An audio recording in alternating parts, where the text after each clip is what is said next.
Je suis parti à l'église pour faire ma repentance, sans rien donner sinon que ma vie.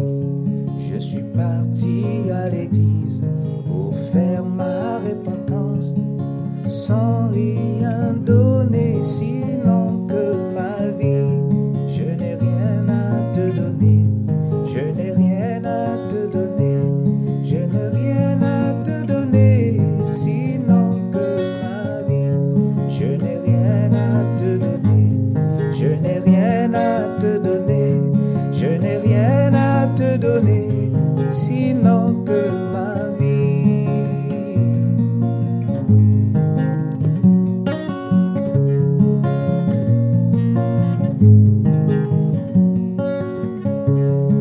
Pour aller au ciel, on ne donne pas de l'argent. Pour aller au ciel, il n'y a pas de compromis. Pour aller au ciel, on ne donne pas de l'argent. Pour aller au ciel, il n'y a pas de compromis.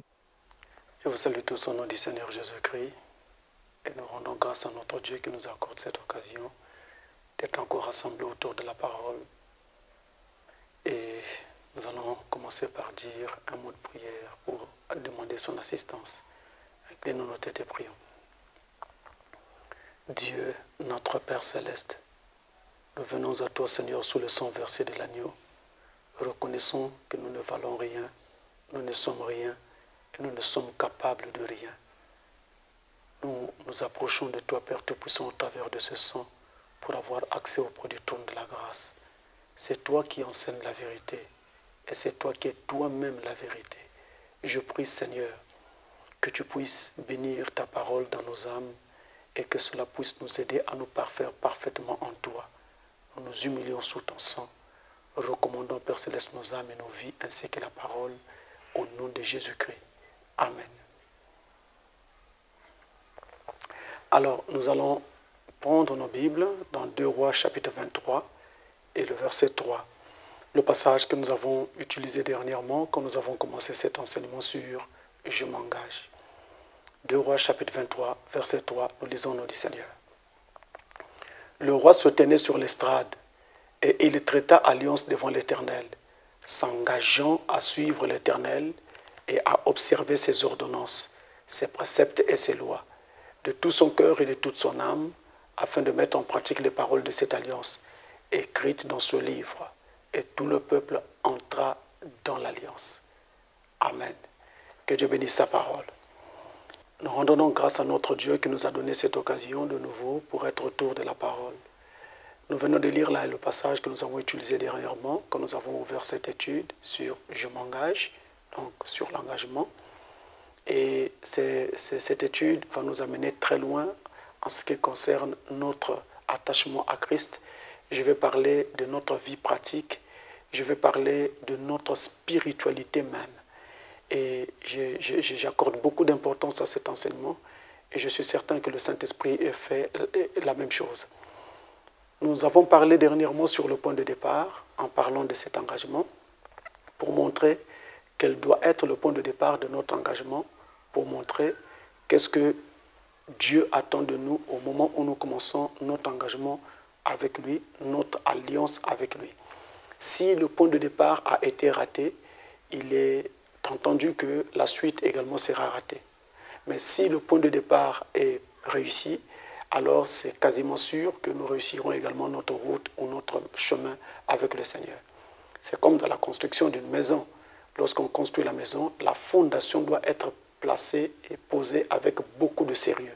Parce que si cette fondation est ratée, la maison va se lézarder très vite et demain elle s'écroulera. Mais si la fondation est parfaitement établie, la superstructure est en place comme il faut, nous aurons donc une maison parfaitement solide, nous aurons une maison, on va dire, bâtie sur le roc, et cette maison tiendra en face de toutes les tempêtes qu'elle pourra donc subir. Ainsi, il est important que notre point de départ soit réussi.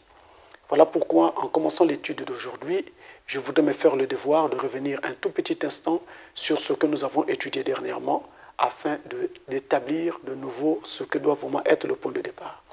Nous disions déjà dernièrement qu'un engagement aux yeux de Dieu, c'est un vœu.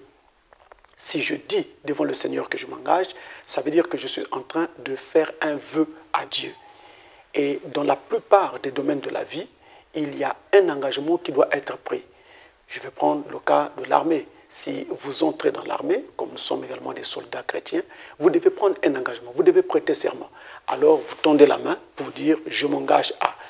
Quand vous devenez président de la République, vous devez aussi prêter serment. Et vous verrez qu'aux États-Unis, par exemple, lorsque les gens s'engagent ou quand ils ont été nommés à des postes donnés, ils doivent également s'engager, prêter serment pour dire « voilà ce que nous ferons et nous respecterons la constitution de l'État ». Ainsi, il faut un engagement pour que nous puissions entrer dans quelque chose de sérieux, pour que nous puissions nous engager dans une affaire donnée. Il faut donc en fait qu'il y ait un engagement qui soit pris. Et cet engagement est un vœu. Et une fois que ce vœu est fait, ce vœu devient un lien. C'est pourquoi l'engagement est aussi appelé un lien. Donc un engagement, c'est un vœu, c'est un lien. Un lien, quelque chose maintenant qui va me lier à quelqu'un d'autre, qui va me lier à quelque chose, qui va me lier à une affaire donnée. C'est un lien. Et cet engagement est aussi appelé une obligation. Donc c'est un vœu, c'est un lien, mais c'est aussi une obligation. Une fois que je me suis engagé, ça devient pour moi une obligation. Je ne peux donc pas m'en soustraire. J'ai donc l'obligeance d'accomplir ce envers quoi je me suis engagé. Et l'engagement est aussi appelé une promesse. Une promesse, c'est-à-dire une parole qui a été donnée. Quand je donne ma parole ou quand j'engage ma parole, on dit donc que je me suis engagé. On peut aussi dire de façon simple, j'ai fait une promesse. Et Frère Branham dit que votre engagement, c'est votre parole, c'est votre promesse. La promesse que vous faites, la parole que vous engagez, la parole que vous donnez, c'est cela votre engagement. Alors, dans la prédication, l'évasion des États-Unis, j'y reviens. L'invasion des États-Unis, prêchée le 9 mai 1954, je l'ai lu dernièrement, j'y reviens. Je sais pourquoi ils sont en train de faire cela. Au paragraphe 27, il est écrit « Vous êtes ce qu'est votre parole, c'est votre engagement. » Comme nous avions l'habitude de l'appeler, votre engagement, c'est votre parole. Je peux m'arrêter là. Mais permettez-moi de poursuivre. Si nous ne pouvons pas prendre votre parole, alors je n'aurai pas confiance. Mais si je peux prendre votre parole, alors pour quelque chose, vous êtes alors un homme d'honneur. Donc, il faut qu'une parole soit donnée pour qu'il y ait un engagement. Tant qu'il n'y a pas une parole donnée, il n'y a pas d'engagement. Maintenant, ceci dit, ce que Dieu veut, c'est que cela vienne d'un désir ardent. Ce désir que vous avez dans votre cœur et qui vous amène à vous engager vis-à-vis du Seigneur, parce qu'ici, dans notre étude, c'est de lui dont il est question, il faut que cela soit un désir ardent. Il faut que cela vienne profondément de votre cœur. Et c'est vraiment impérieux que cela soit ainsi. J'insiste. Je reviens. Il faut que l'engagement que vous prenez soit un engagement sérieux. Il faut que ce soit un engagement qui vient de votre cœur. Ça doit émaner d'un désir. Alors là, on parle de l'état d'esprit dans lequel vous devez être lorsque vous vous engagez devant le Seigneur. Dans quel état d'esprit dois-je être pendant que je prends mon engagement? Eh bien, Dieu veut que je prenne mon engagement en ayant un ardent désir, un désir intense de faire exactement ce que je lui promets, ce dont pour lequel je m'engage. Il voudrait donc que ça vienne d'un désir de notre cœur, mais un désir vraiment ardent. Il ne faut pas que ce soit quelque chose que quelqu'un vous pousse à faire sans que vous n'en ayez la conviction. Il ne faut pas que ce soit quelque chose que vous faites parce que tout le monde fait ainsi, pour dire également aux autres que moi aussi, je suis chrétien, moi aussi, je crois le message du temps de la fin. Ça ne doit pas être le cas. Il ne faut pas non plus que ce soit quelque chose que vous faites parce qu'il y a quelqu'un qui vous a promis un mariage. Et donc, vous êtes obligé d'embrasser la même foi que cette personne pour gagner ce mariage. À ce moment-là, vous gagnerez votre mariage, vous gagnerez ce que vous poursuivez sur la terre, mais vous n'aurez rien avec Dieu parce que vous n'avez pas de part avec lui, étant entendu que dès le départ, il n'y a pas un vœu entre vous et Dieu. Il ne faut donc pas que ce soit quelque chose qui est contracté à la va-vite, ou contracté à l'occasion, ou contracté parce qu'il y a quelqu'un qui vous pousse ou les circonstances vous y obligent. Ce doit être quelque chose de réfléchi, quelque chose de pensé, quelque chose qui vient profondément de notre cœur. J'insiste. Et la Bible de dire, dans le livre des Romains, au chapitre 14 et au verset 23, ce qui suit. Il est donc écrit, mais celui qui a des doutes au sujet de ce qu'il mange est condamné, parce qu'il n'agit pas par conviction. Tout ce qui n'est pas le produit d'une conviction est péché. Voilà le principe biblique. Selon la Bible, tout ce qui ne vient pas d'une conviction est un péché. Dieu veut que tout ce que nous faisons, et surtout ce que nous faisons avec lui, soit donc le fruit d'une conviction. Et non pas juste le fruit d'un hasard ou le fruit de circonstances, mais ce doit être le fruit d'une conviction. Je pense vraiment ce que je suis en train de faire et je m'engage en conséquence. Le point de départ, c'est donc cela. Le point de départ consiste donc à être sérieux dans l'engagement que nous sommes en train de prendre. Et le chemin que je vais faire avec Christ sera celui qui me conduira jusqu'à l'enlèvement. Je voudrais m'expliquer. Nous parlons de l'enlèvement, mais je dois vous dire que l'enlèvement, c'est tout un chemin, c'est un processus. Nous passons par un processus qui aboutira à l'enlèvement. Donc, si on dit que je vais être enlevé demain, je dois donc suivre un cheminement qui m'amènera à cet enlèvement. Mais si je ne suis pas ce cheminement, ou s'il y a alors des ratés dans la façon dont chacune des étapes doit être vécue sous le regard de Dieu, cet enlèvement sera raté. Je manquerai cet enlèvement. Donc, les gens ne vont pas rater l'enlèvement quand l'enlèvement aura lieu. Les gens manquent l'enlèvement maintenant à cause du processus qui est parfois négligé ou alors qui n'est pas pris au sérieux. Nous avons donc ceci. Au départ, c'est Dieu qui prédestine les âmes et qui les prédestine donc à la vie éternelle.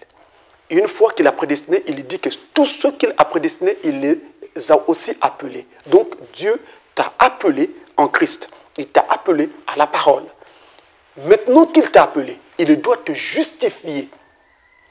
Une fois que tu es venu à Christ, tu es venu à la parole, il doit maintenant te justifier. Après t'avoir justifié, il doit te sanctifier. Après t'avoir sanctifié, il doit te baptiser du Saint-Esprit. Et après t'avoir baptisé du Saint-Esprit, il doit t'adopter. Quand tu arrives à cette étape appelée l'adoption, tu es sûr de l'enlèvement. Tu peux dormir tranquille, tu seras enlevé.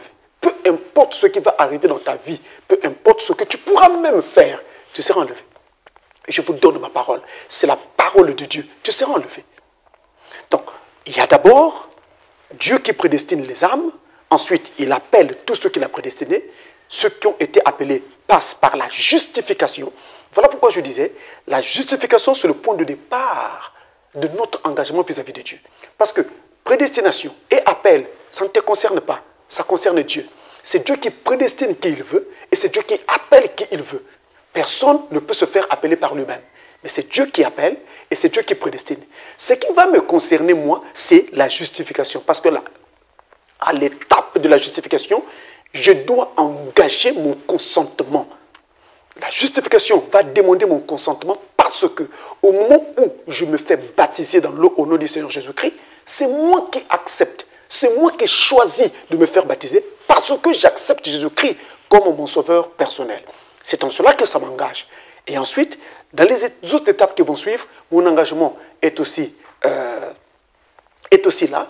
Pourquoi? Parce que, eh bien, à chaque étape, je dois adhérer à ce que Dieu dit pour que le remède produise son effet. La parole de Dieu produit son effet dans ma vie.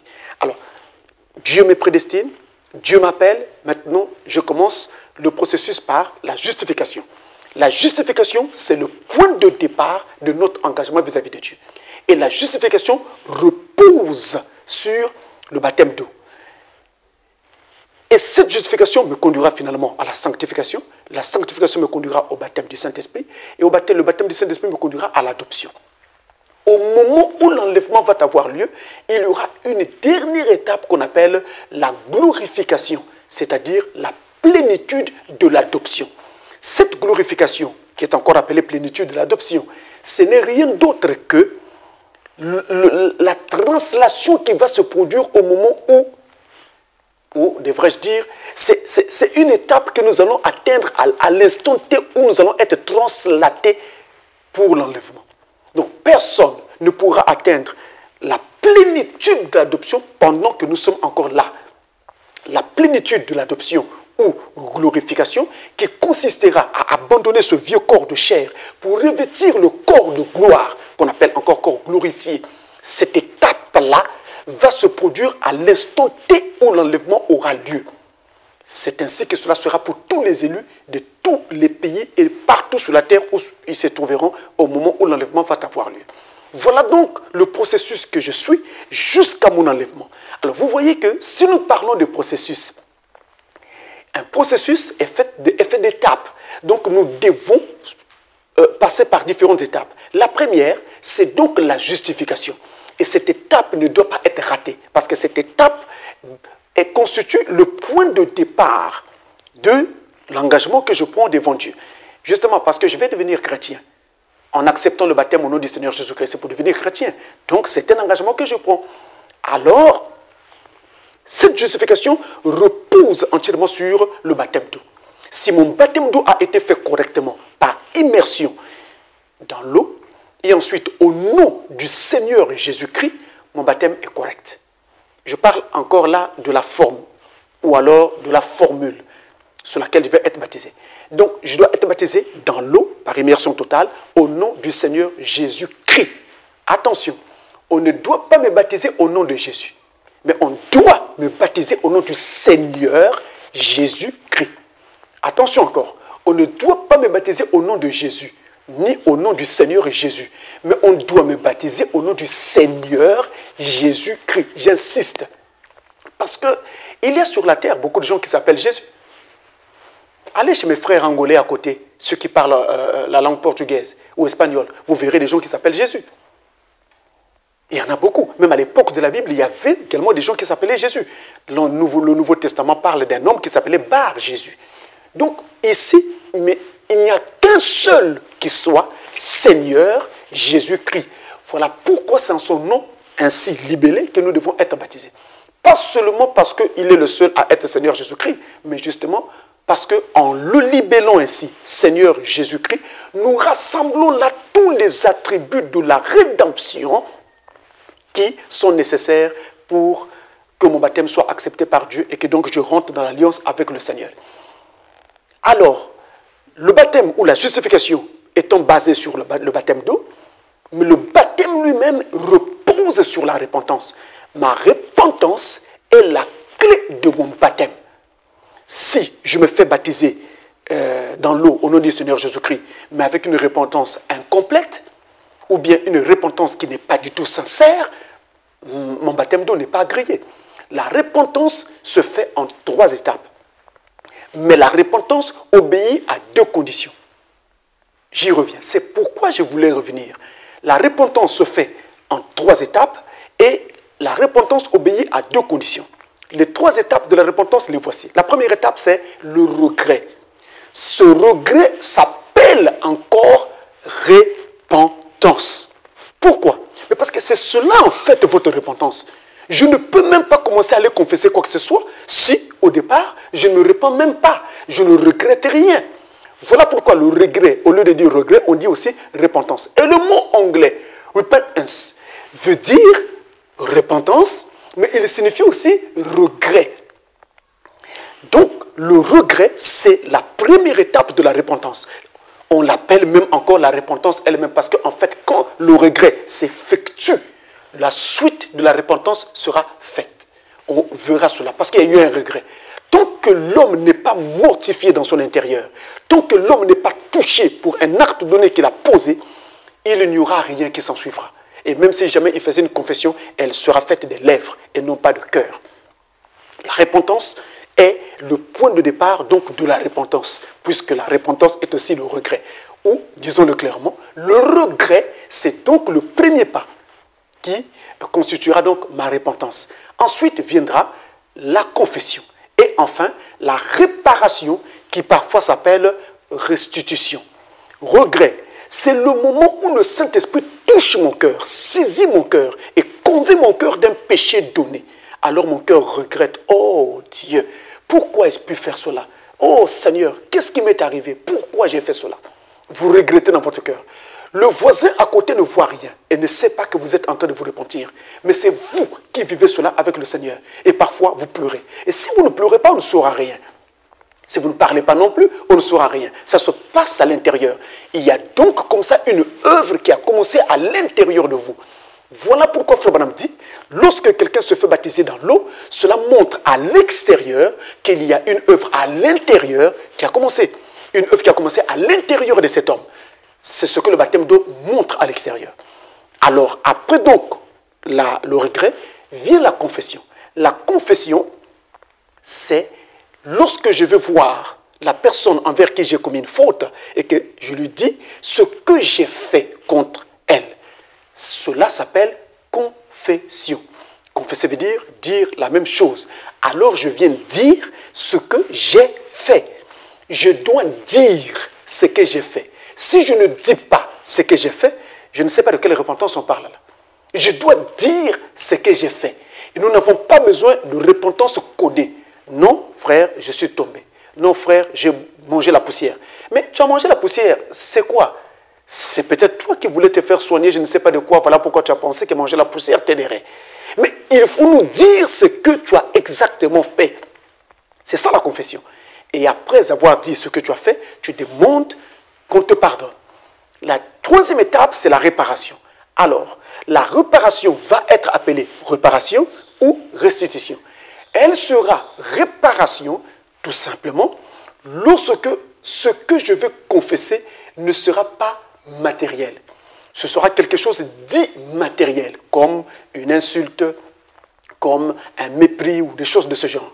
Alors, cette confession, ou plutôt cette réparation, va se confondre à ma confession.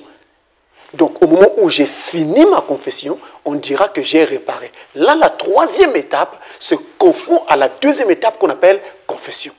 Mais lorsque il s'agit de quelque chose de matériel que j'avais pris de quelqu'un et qui ne m'appartenait pas, de l'argent, un téléphone, un meuble, peu importe la chose, au moment où j'ai confessé ce que j'avais fait et que je restitue ce que j'avais pris, cette étape-là s'appellera maintenant restitution. Mais c'est toujours une réparation.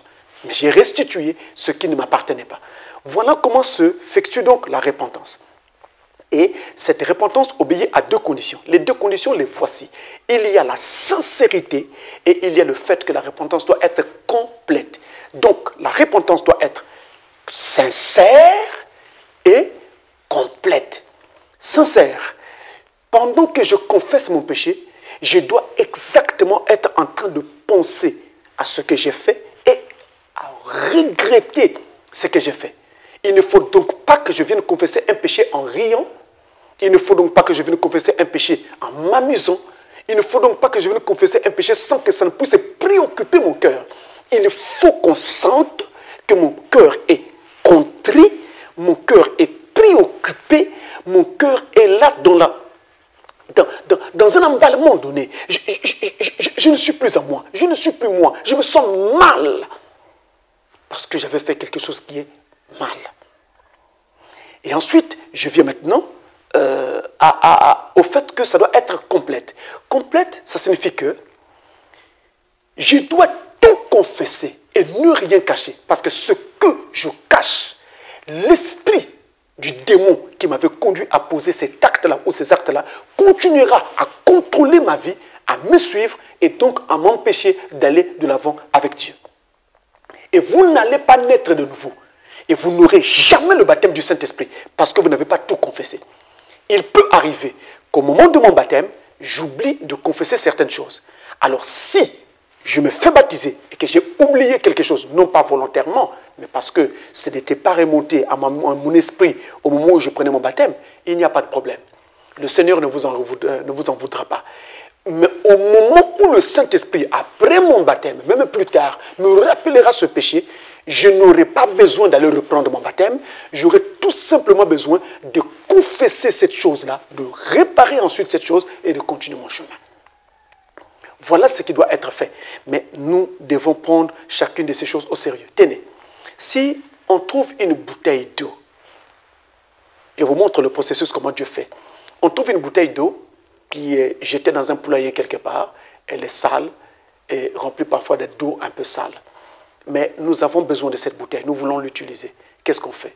Déjà, le fait que je me rapproche de cette bouteille et que je m'intéresse à elle, alors je la prends pour l'amener avec moi. Cette bouteille est justifiée. Parce que je me suis intéressé à elle. Donc c'est la justification de cette bouteille qui commence. Maintenant, je dois nettoyer cette bouteille.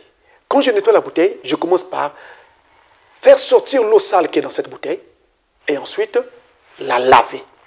Mais quand je fais sortir l'eau sale qui était dans la bouteille, s'il y a un fond d'eau sale qui reste, quand je viendrai mettre de l'eau pure ou potable dans cette bouteille, cette eau potable et pure va se mêler au fond sale qui est resté dans la bouteille et l'eau deviendra finalement trouble.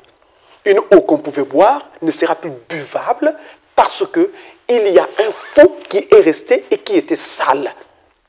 Et ceci est arrivé à beaucoup d'enfants de Dieu. C'est pourquoi beaucoup d'expériences chrétiennes n'avancent pas. Pourquoi cela leur est arrivé? Parce qu'ils n'ont pas tout confessé. Ils ont confessé une partie, mais pas tout. C'est aussi là la raison pour laquelle on ne doit pas confesser ses péchés devant le pasteur ou devant le diacre ou l'officier qui doit vous baptiser.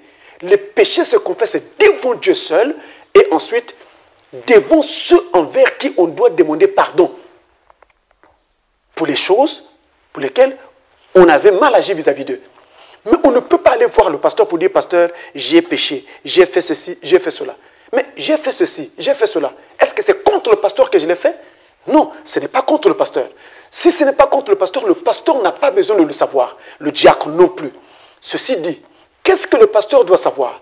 Le pasteur doit savoir ce que moi, j'ai fait dans ma vie contre quelqu'un d'autre, mais dont je ne sais pas comment il faut faire pour réparer cette chose. Alors j'en parle au pasteur, au diacre, pour lui demander comment faire pour réparer cette chose. Voilà ce qui doit être fait. Maintenant, cette eau sale va troubler l'eau et va donc empêcher d'avoir une eau propre. C'est pourquoi l'expérience chrétienne, beaucoup d'enfants de Dieu, même dans ce message, est complètement polluée. Parce qu'il y a eu un faux départ. C'est pourquoi je reviens, j'insiste. Le point de départ est fondamental. Alors, lorsque j'ai donc pris la bouteille, elle a été complètement vidée de son eau, ensuite on la nettoie comme il faut. Ce nettoyage-là constitue une deuxième étape qu'on appelle aussi la sanctification. Pourquoi? Parce que, j'ai dit aussi parce qu'en fait, j'ai utilisé une partie de ce nettoyage pour marier cela à la justification, parce qu'il y a un baptême d'eau qui doit se faire, la repentance et tout, mais il y a également là l'image de la sanctification. Frère Branham dit, sanctifier signifie nettoyer et mis à part en vue du service. Donc, quand nous avons nettoyé notre bouteille complètement, comme il faut, et ensuite nous avons désinfecté cette bouteille, alors nous la déposons quelque part avant qu'elle ne soit utilisée. Justement, le temps même d'aller chercher le liquide qui va être placé dans cette bouteille, ce petit temps-là suffit déjà pour faire que la bouteille soit donc au repos quelque part. Donc, elle est mise à part en vue d'un usage quelconque. Cette étape s'appelle donc la sanctification. Voilà ce que Dieu fait. À la sanctification, il nous nettoie de nos vieilles habitudes. Il nous nettoie de nos sales habitudes d'hier pour faire que nous puissions être alors mis à part en vue du service. Attention, à la sanctification, nous ne sommes pas encore en service, mais nous sommes mis à part en vue du service, mais pas encore en service. Lorsque maintenant on arrive avec le liquide approprié, une boisson ou de l'eau, je ne sais pas quoi, on met dans cette bouteille, alors la bouteille est mise en service.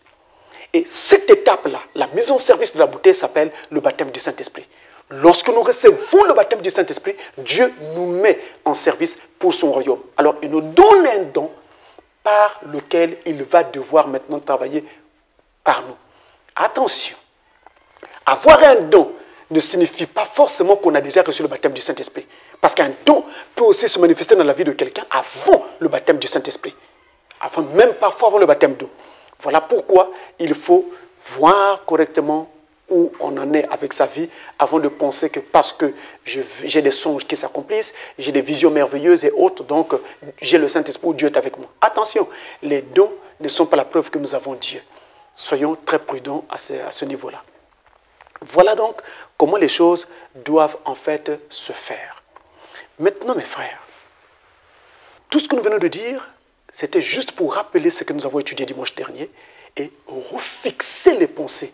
Parce que le point de départ, je le dis, et je le redis encore, est fondamental. Avançons à présent dans notre étude sur « Je m'engage ». Je voudrais dire ici que l'engagement que nous prenons avec Christ est semblable à ce qui se fait à l'occasion des mariages. Quand un homme prend une femme, cet homme doit s'engager. Et la femme aussi. Chacun d'entre eux doit donc s'engager, doit faire un vœu. Je rappelle qu'un engagement est un vœu. Un engagement est un lien. Un engagement est une obligation. Un engagement est une promesse que vous faites, une parole que vous donnez. Donc, la femme doit s'engager, tout comme l'homme également doit s'engager. Et des promesses doivent être faites avant que ce mariage ou cette union n'ait lieu. Commençons par le prophète. Frère Branham dit ceci. Dans la prédication, le mariage de l'agneau. Alors, vous allez m'excuser. Aujourd'hui, je vais beaucoup utiliser des textes en anglais. Chaque fois que je n'ai pas un texte en français, je le prends en anglais. Parce qu'il y a des textes qui ne sont pas encore en français. Alors, je le prends en anglais.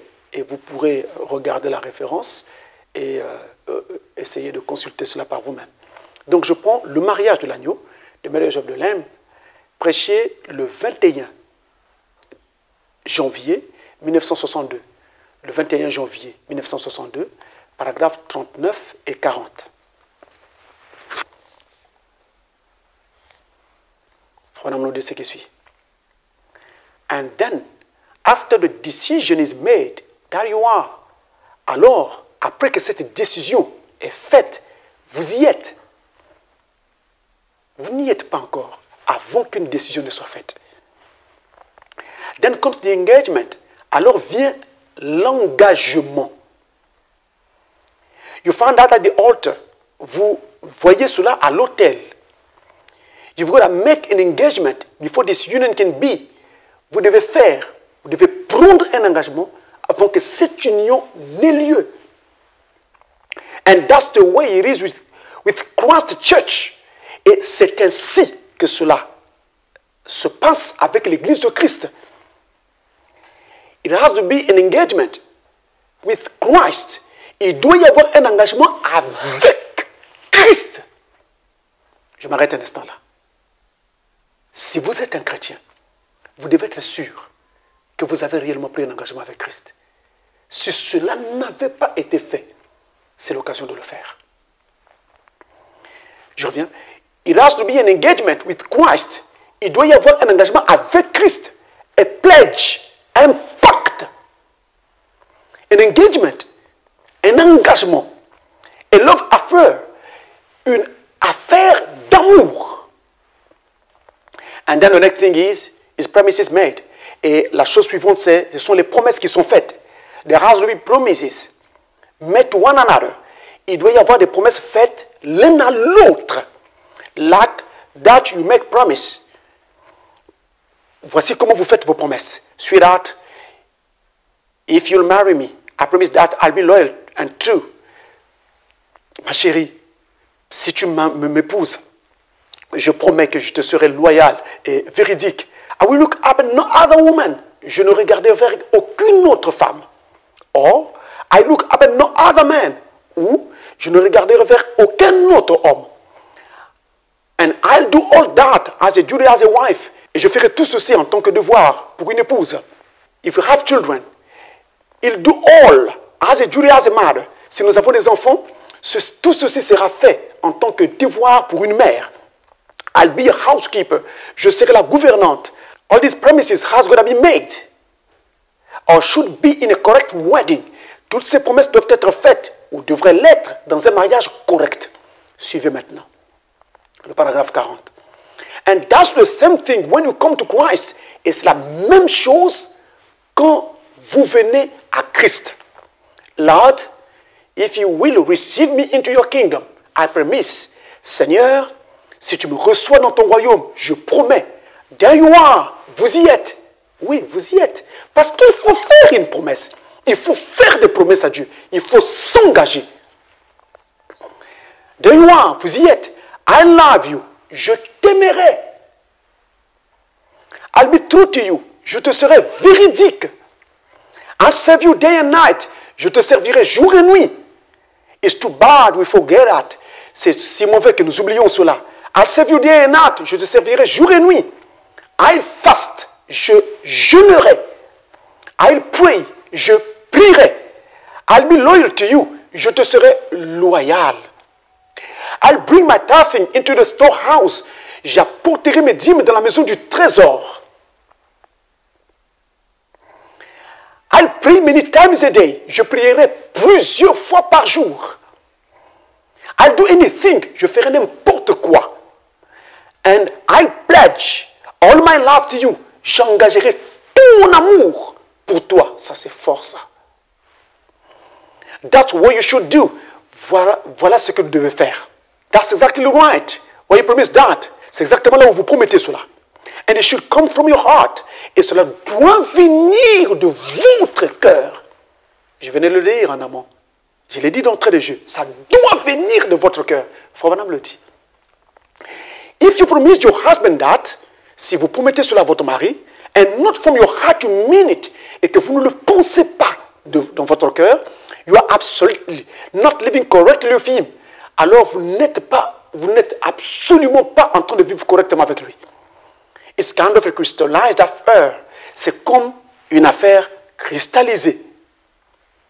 Frère Branham nous montre alors ce que doit être notre engagement vis-à-vis de Christ. J'ai presque envie de dire que c'est ainsi que nous commençons notre voyage dans cette étude sur l'enlèvement, plutôt sur l'engagement. La première partie sur la mise au point, ou plutôt sur le point de départ, était pour vous amener à comprendre que le commencement, quand je prends mon engagement, ce qui se fait au départ là, ne doit jamais rater. Parce que si vous le ratez, la suite également sera ratée. Mais voici maintenant le cœur de la chose. Écoutez-moi très bien. Voilà l'engagement que le chrétien prend lorsque il s'engage avec Christ. Pasteur Francis ne peut pas imaginer ces choses. Il fallait que le messager de l'âge le dise et nous dise qu'est-ce que Dieu attend de nous, quel doit être notre engagement pendant que nous embrassons cette voie que nous appelons le christianisme et que nous nous attendons à cette merveilleuse promesse que nous appelons l'enlèvement. Il dit c'est comme dans un mariage. L'homme qui prend une femme prend un engagement et il s'engage vis-à-vis de cette femme et il lui fait un vœu. Il lui donne une promesse. Chérie, si tu m'épouses, voici ce que je serai pour toi. La femme doit faire de même. Elle également doit prendre un engagement. Elle doit faire aussi un vœu, une promesse. Chérie, si tu m'acceptes comme toi, ta femme, voici également ce que je ferai. Donc, ils se promettent fidélité. Ils se promettent fidélité comme ça l'un vis-à-vis de l'autre pour que demain, ils avancent normalement dans une vie unie, dans une vie de couple. Et chaque fois qu'il y aura des problèmes, ils pourront revenir à leur commencement, à leur base. Au commencement, nous nous étions entendus comme ceci. En tout cas, par rapport à ce qui nous unit, oublions ce qui est en train de nous diviser. Ils reviendront à leur point de départ. Donc c'est comme dans un mariage, j'insiste. Et notez bien que quand un engagement se prend à l'occasion d'un mariage, l'engagement se fait de part et d'autre. L'homme prend un engagement, la femme également prend un engagement. S'il n'y a qu'un côté qui s'engage et que l'autre ne s'engage pas, le mariage s'annule. Vous avez déjà entendu parler des gens qui ont promis mariage, qui ont promis de se marier, et le jour du mariage, quand on pose la question à l'un ou à l'autre, veux-tu accepter celui-ci comme ta femme ou comme ton mari? À la grande surprise de l'assistance, il dit non. Allez sur Internet, vous verrez, ce sont des choses qui sont devenues courantes. Il dit non le jour même du mariage. Et qu'est-ce qui se passe? l'officier d'état civil qui est là en train de les marier ne peut pas obliger le couple à se marier. Le pasteur qui se tient là et qui est en train de les marier ne peut pas obliger ce couple à se marier. Il est obligé de respecter les sentiments de l'un et de l'autre et donc de laisser le couple partir sans les marier. Ceci dit, à l'occasion, quand Christ vient vers vous et vous propose mariage, si vous refusez son offre, le mariage n'aura jamais lieu. Donc vous ne deviendrez jamais un fils de Dieu et vous ne deviendrez jamais une fille de Dieu. Pour le devenir, je dois accepter la proposition en mariage que me fait le Christ. Oui, la Bible entière ne parle que de mariage. Ça vous étonne que Pasteur Francis parle des propositions de mariage que Christ nous fait. La Bible entière ne parle que de mariage. Regardez comment s'ouvre la Bible. La Bible s'ouvre dans la Genèse par un mariage. Le mariage entre Adam et Ève. Donc le mariage d'Adam. Et la Bible se referme dans l'Apocalypse sur un autre mariage. Le mariage de l'agneau. Où Christ prend son épouse qui est venue des âges de l'Église et se marie à elle. Et tout au long de la Bible, en fait, on ne parle que de mariage. Le baptême du Saint-Esprit dans l'âme de quelqu'un. Mais c'est un mariage. C'est Christ, Dieu, se mariant à l'âme d'un individu. C'est ça le mariage. C'est un mariage spirituel. Ainsi, quand je dis Christ vous propose un mariage, c'est donc Christ qui vous propose d'entrer dans une alliance avec lui. Il y a donc un pacte à faire. Il y a donc un engagement à prendre. Attention, je viens d'utiliser le mot pacte, et ça fait un peu peur ce mot-là. On peut penser qu'il s'agit là d'une histoire de science occulte. Non mes frères, je voudrais dire ceci avec force et même avec brutalité. Les sciences occultes n'ont pas l'exclusivité des mots, ni l'apanage des mots. Les mots sont des mots de la langue que nous utilisons, de la langue française ou de la langue anglaise, et donc on peut les utiliser au besoin selon ce que nous voulons dire, sans avoir à faire allégeance à Satan. Nous ne faisons pas allégeance à Satan. Nous ne concluons aucun pacte avec le démon ni avec le diable, leur chef. Mais nous concluons un pacte avec Christ. Oui. Lorsqu'on s'engage avec quelqu'un dans quoi que ce soit, ça s'appelle un pacte. Votre contrat d'assurance est un pacte. Votre contrat de mariage est un pacte. Votre contrat de location d'une maison, c'est un pacte. Ça s'appelle un pacte. Donc ne soyez pas dérangés par ce mot. Donc Christ veut un engagement. Et cet engagement est un pacte que je dois donc conclure avec le Christ. Et quelles doivent donc être les promesses que je dois faire à Christ à l'occasion de ce pacte? Je dois donc lui dire, et le messager de l'âge l'a dit, je peux me reposer sur ce que le messager a dit. Il faut me dire ceci. Je t'aimerai. C'est la promesse que je fais à Christ. Et c'est l'objet de notre étude d'aujourd'hui en fait. Je t'aimerai. Afin qu'on ne se quitte. C'est sur cela que je vais vous entretenir. Je t'aimerai. Mais attention, il continue. Je te serai véridique. C'est la deuxième promesse. Je te serai véridique. La troisième promesse, il dit, je te servirai jour et nuit. La quatrième promesse, je jeûnerai. Je vais jeûner. Je jeûnerai, Seigneur. Si tu m'acceptes dans ton royaume, je vivrai une vie de jeûne. Ça, c'est fort. Cinquième promesse, je prierai. Oui, on ne peut pas déjà jeûner sans prier. Attendez qu'on y arrive, vous comprendrez. Sixième promesse, que je fais à Dieu à l'occasion de mon engagement vis-à-vis de lui. Eh bien, si tu me prends dans ton royaume, moi, sixième engagement, j'apporterai mes dîmes dans la maison du trésor. Toutes mes dîmes dans la maison du trésor. Pas un peu comme les chrétiens font aujourd'hui. Ils prennent ces choses à la légère, mais ils ne savent pas que cela est en train de détruire leur expérience chrétienne quand ils négligent ces choses qu'on appelle par exemple le paiement de la dîme. Parce que ça fait partie de l'engagement chrétien. On peut transiger avec certaines choses, mais pas avec de telles choses. Les choses qui rentrent dans le pacte qui m'engage à Christ, on ne transige pas avec. Amen. Ça, c'est le sixième engagement. J'apporterai toutes mes dîmes dans la maison du trésor. La maison du trésor, c'est l'église. Ou plutôt, l'église à laquelle vous appartenez. Ou si vous voulez, vous donnez cette dîme au ministère que vous soutenez. Parce qu'en fait, quand on paye la dîme dans l'église, c'est pour soutenir le ministère qui conduit cette église ou qui nourrit mon âme, en fait. Septième engagement, c'est le dernier engagement, je ferai n'importe quoi. Ça, également c'est fort. N'importe quoi, peu importe ce que tu me demanderas de faire, peu importe ce que c'est, même si ça va m'amener à être ridicule devant les gens, je le ferai. Même si ça ferait que mes amis me quittent, je le ferai. Même si cela ferait que mon mari m'abandonne, je le ferai. Même si ça ferait qu'un tel ou un tel ne veut plus parler avec moi et que je me retrouve seul, je le ferai. Amen. Je me sens à l'église à présent. Comprenez-moi. Alors, voilà donc les 7 engagements. Attention, vous me direz, pasteur, vous avez cité 7. Vous dites qu'il y en a 7. Mais quand nous lisons probablement de la brochure que vous venez de lire, nous pouvons compter 9. Vous avez raison. Frobenham parle de 9 engagements dans la prédication que nous venons de lire. Mais sur les 9 engagements, il n'y en a que 7. En fait, Frobenham parle de 7 engagements. Et je vous le montre. Quand vous lisez la citation que nous venons de lire au paragraphe 40 du mariage de l'agneau, vous allez compter 9 éléments que cite Frobenham. Mais il y a 2 éléments qui se marient avec ce qui a déjà été dit. Je prends un cas. Premier engagement, je t'aimerai. Mais il y a aussi un endroit où Frobenham dit, j'engagerai tout mon amour pour toi.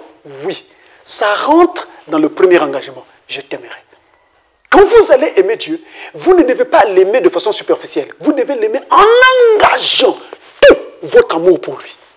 Voilà que ça se marie. Voilà de quoi déjà il s'agit. Vous avez le deuxième engagement qui dit, je te serai véridique. Et quelque part encore, il dit, je te serai loyal. Être loyal, c'est être, en fait, faire preuve de fidélité, de franchise, faire preuve d'honnêteté. Donc, vous voyez, on est véridique en ce moment-là, quand on fait preuve d'honnêteté. Voilà pourquoi être loyal et être véridique, ça se marie. Donc, le premier et le deuxième engagement dans notre engagement envers Christ, ces 2 promesses-là, prennent également en ligne de compte les 2 qui flottaient. Ce qui fait que nous n'en avons pas 9, mais nous n'en avons que 7. Permettez-moi de vous dire qu'il s'agit là d'une aiguille de gramophone qui lit le disque pour vous. Alors, mes frères, nous avons donc ces 7 engagements-là. Le premier engagement, ou la première promesse, c'est « Je t'aimerai ». C'est sur cela que je voudrais en fait vous entretenir aujourd'hui. Je t'aimerai. Je dis à Dieu, Seigneur, si tu me reçois dans ton royaume, si tu acceptes de faire de moi un fils de Dieu, si tu acceptes de faire de moi une fille de Dieu, je promets, je t'aimerai. Amen. Oh Dieu, il faut que je reste encore ici. Je t'aimerai. Vous savez, tout est là-dedans, dans ce que je suis en train de dire là. Je t'aimerai, tout est là-dedans. C'est pourquoi je sens que l'Esprit est en train de me transporter. Et voici donc ce que dit le premier commandement de la loi. Le premier commandement de la loi dit ceci. Nous allons dans Matthieu chapitre 22, versets 34 à 38. Les pharisiens ayant appris qu'il avait réduit au silence les Sadducéens se rassemblèrent. Et l'un d'eux, docteur de la loi, lui fit cette question pour l'éprouver. Maître, quel est le plus grand commandement de la loi? On lui pose la question, à lui Jésus. Jésus lui répondit, tu aimeras le Seigneur ton Dieu de tout ton cœur, de toute ton âme et de toute ta pensée.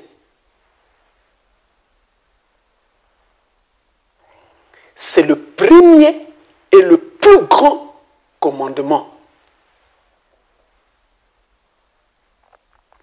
C'est le premier et le plus grand commandement. Et Frobenham l'appelle le 11e commandement. L'amour. Parce que c'est le commandement qui est au-dessus de tous les commandements et qui donc en fait englobe tous les commandements. Quand les autres commandements disent tu ne voleras point, tu ne commettras point d'adultère, etc., etc. Eh bien, si j'aime mon frère, je ne pourrai pas aller lui voler. Donc vous voyez que tous les autres commandements trouvent leur accomplissement dans celui-ci. C'est pourquoi celui-ci, le premier commandement, est le plus grand de tous les commandements. Et c'est pourquoi Frobenham l'appelle le 11e commandement pour montrer que c'est le commandement qui se met au-dessus de tous les autres, qui se met au-dessus de tous les 10 commandements. L'amour. Mais il s'agit de l'amour de Dieu. Il s'agit d'aimer Dieu. Je t'aimerai si tu me reçois dans ton royaume. Alors, Matthieu dit, je t'aimerai de tout mon cœur, je t'aimerai de toute mon âme et je t'aimerai de toute ma pensée. Interrogeons un autre évangéliste. Prenons Luc, dans les évangiles. Dans le livre de Luc, au chapitre 10 et au verset 27, il est écrit ceci. Il répondit, tu aimeras le Seigneur ton Dieu de tout ton cœur. C'est la question que lui a posée l'un de ses pharisiens. Tu aimeras le Seigneur ton Dieu de tout ton cœur, de toute ton âme, de toute ta force et de toute ta pensée, et ton prochain comme toi-même. J'aime Luc, parce que Luc apporte beaucoup de précisions sur ce que nous lisons dans le reste des évangiles. Et voyez ce qu'il dit. Il dit, tu aimeras le Seigneur ton Dieu de tout ton cœur, de toute ton âme, de toute ta force et de toute ta pensée. Et ensuite il ajoute, tu aimeras ton prochain comme toi-même. Tu ne peux pas dire que tu aimes Dieu et tu n'aimes pas quelqu'un d'autre qui a été créé par Dieu. Tu n'aimes pas ton frère, tu n'aimes pas ta sœur. Ça ne peut pas s'expliquer. Écoutez mes frères, ne confondons pas les différents que nous avons les uns vis-à-vis des autres. Ne confondons pas les différences de point de vue, les différences d'approche dans ceci ou dans cela. Et même parfois, les choses sur lesquelles nous ne sommes pas entendus. Ne confondons pas cela à l'amour. Ça, c'est tout à fait normal qu'entre deux êtres humains, qu'il y ait parfois contradiction, qu'il y ait manque de compréhension. C'est tout à fait normal. Et il est aussi normal que parfois il y ait même de l'opposition. Mais nous ne devons jamais cesser d'aimer. Jamais. C'est la loi de Dieu. La nature même de Dieu, c'est cela. Dieu est amour. C'est sa nature. C'est son essence. Et Luc donc nous dit, tu aimeras le Seigneur. Mais de quelle façon? Il nous montre comment Dieu attend que cet amour soit. Il dit, tu aimeras le Seigneur ton Dieu de tout ton cœur et de toute ton âme et de toute ta force et de toute ta pensée. Notez ceci. Frère Branham dit, l'âme de l'homme habite dans son cœur. Le prophète dit, dans le cœur d'un homme, c'est Frère Branham, je ne fais que répéter ce qu'il dit. Il dit, dans le cœur d'un homme, il y a un endroit très minuscule, je dis bien très très minuscule, mais qui n'est pas irrigué par le sang. Le sang n'y passe jamais. Donc, il vous faut un appareil certainement pour vous en rendre compte. Il est minuscule cet endroit-là. Le sang ne passe pas à cet endroit. Il dit c'est à cet endroit-là que se trouve l'âme de l'homme. Donc, si on me dit, tu aimeras le Seigneur ton Dieu de tout ton cœur et de toute ton âme, ce n'est qu'un renforcement de l'idée. Parce que l'âme de l'homme habite dans son cœur. Aimer Dieu de tout son cœur, c'est la même chose que aimer Dieu de toute son âme. Nous avons ici l'âme. Après, on nous dit, aimer Dieu de toute sa force. Mais attendez, la force, on parle ici du physique. On parle du corps, la chair. C'est de là que je manifeste ma force pour travailler, par exemple, dans une plantation et autres. C'est ma force. Donc, on me renvoie à mon corps. Donc, même par mon corps, je dois aimer mon Dieu. On avance. Tu aimeras Dieu de toute ta pensée. Le prophète dit, la pensée est l'un des sens de l'esprit humain. L'esprit humain a plusieurs sens, tout comme la chair. Le goût, la vue, le toucher pour la chair. Mais dans l'esprit aussi, nous avons 5 sens, parmi lesquels il y a donc la pensée. Alors, quand la Bible dit, tu aimeras le Seigneur de toute ta pensée, il s'agit donc de mon esprit, l'esprit humain. Tu aimeras le Seigneur de tout ton esprit. Alors, nous avons les 3 parties qui forment l'être humain réunis. Le corps, l'esprit et l'âme, en partant de l'extérieur vers l'intérieur. Ou alors, l'âme, l'esprit et le corps, en partant de l'intérieur vers l'extérieur. 1 Thessaloniciens chapitre 5, verset 23. L'être humain est formé de 3 parties. L'âme, l'esprit et le corps. Et Dieu voudrait que je puisse l'aimer de toute mon âme. Toute mon âme doit être à lui. De tout mon esprit doit être à lui. Et de tout mon corps doit être à lui. Autrement dit, Dieu voudrait que je puisse l'aimer de tout mon être.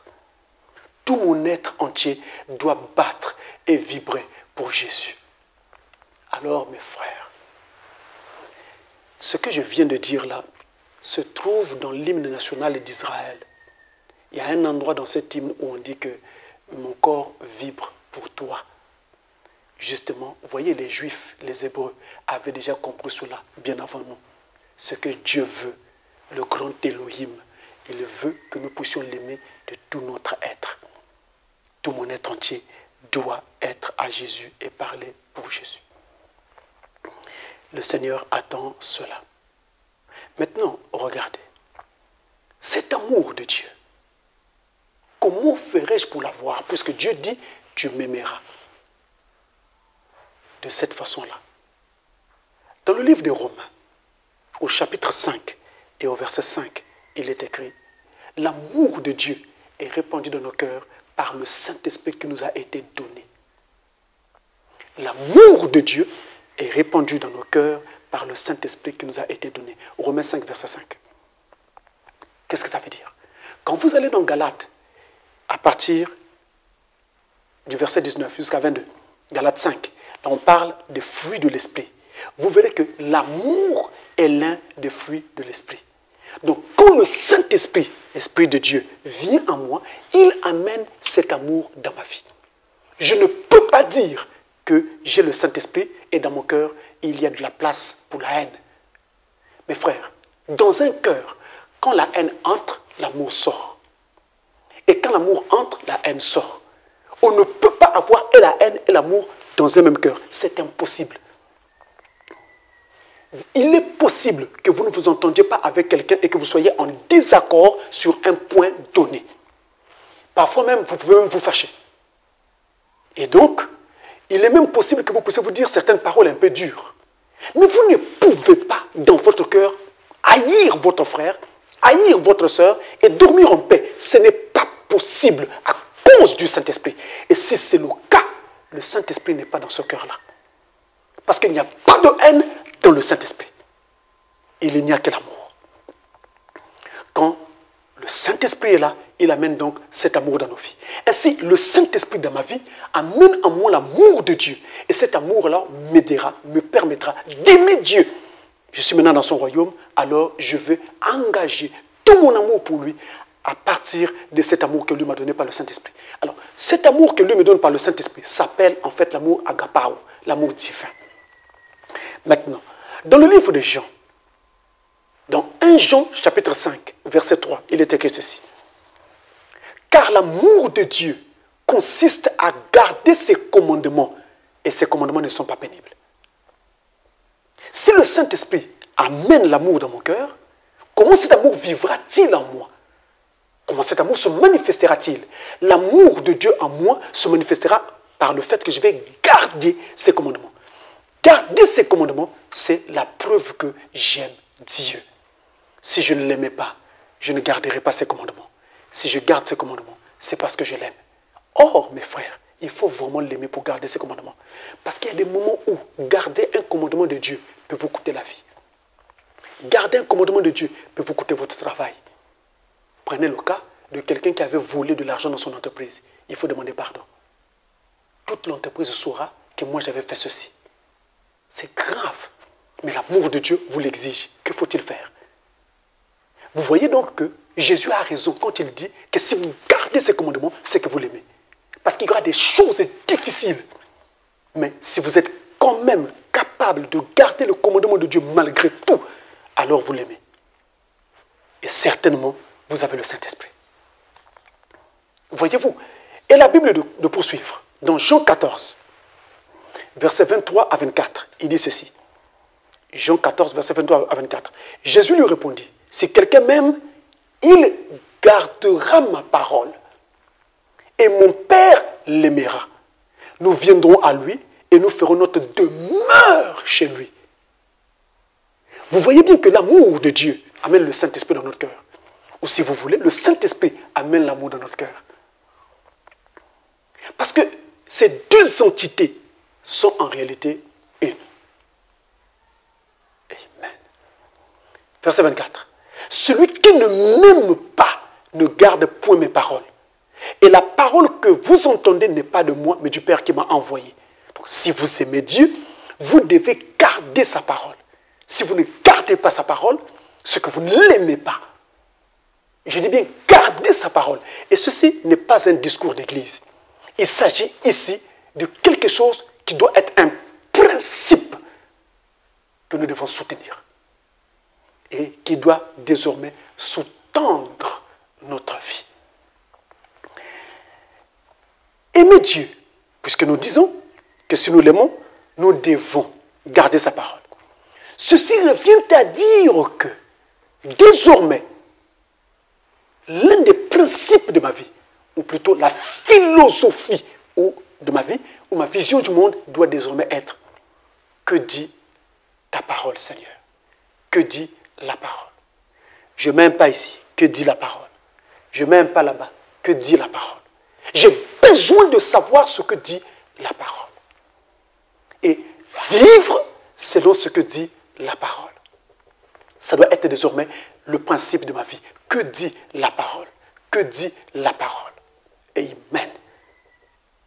Maintenant, étant donné que j'ai une nouvelle philosophie de la vie à présent, que dit la parole?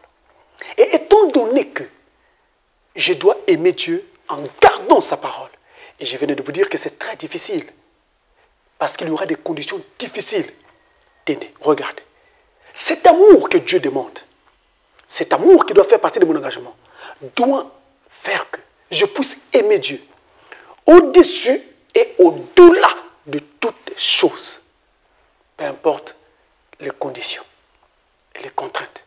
Dieu veut que je puisse l'aimer au-dessus de toutes choses, au-dessus et au-delà de toutes choses. Dieu veut que je puisse l'aimer ainsi. Tenez, l'apôtre Pierre a eu une expérience avec Jésus. Suivez cette expérience. Je commence par là, vous allez comprendre. Jean chapitre 21, versets 14 à 17. C'était déjà la 3e fois que Jésus se montrait à ses disciples depuis qu'il était ressuscité des morts. Ce que je vais dire là, ou ce que nous allons lire là, est un message de la résurrection. C'est quelque chose que Jésus a dit à ses disciples après sa résurrection. C'est donc un message de la résurrection. Et c'est aussi donc un message qui me conduira à la résurrection, l'enlèvement. Après qu'ils eurent mangé, Jésus dit à Simon-Pierre: Simon, fils de Jonas, m'aimes-tu plus que ne m'aiment ceux-ci? L'amour du chrétien doit être au-dessus de tout amour qui se peut nommer d'un quelconque humain vis-à-vis de Dieu. Chaque chrétien doit aller jusqu'à aimer Dieu au-delà de toute mesure. C'est-à-dire que Dieu doit devenir ma vie.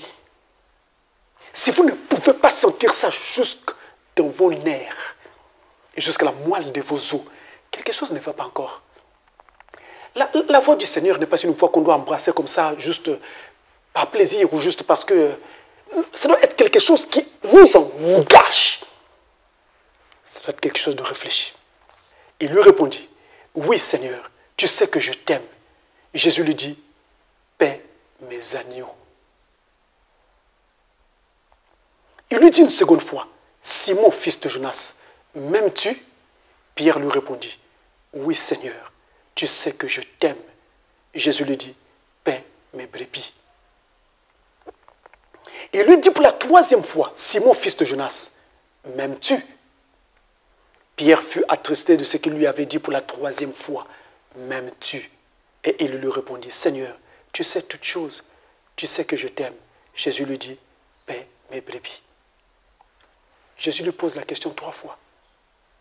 La 3e fois, Pierre se rend compte que Jésus mettait un doute à la réponse qu'il donnait quand il disait: oui, Seigneur, je t'aime.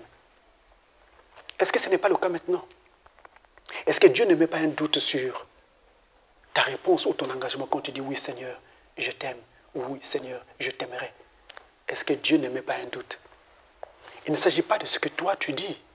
Il s'agit de ce que Dieu dit, de ce que Dieu pense de ton engagement. C'est lui le maître. Qu'est-ce qu'il pense de ton engagement? Est-ce que cet engagement est sérieux? Est-ce que cet engagement est vraiment... C'est-à-dire que c'est un engagement que tu prends avec toutes les mesures nécessaires, sans reculer. Regarde que dit le Saint-Esprit pendant que la parole sort à présent? Regarde ton cœur. Pierre s'est rendu compte que Jésus mettait un doute dans ce qu'il était en train de dire. Et il a eu raison. Quand Jésus lui parle, Jésus lui dit, Pierre, m'aimes-tu? En grec, Jésus utilise le mot agapao.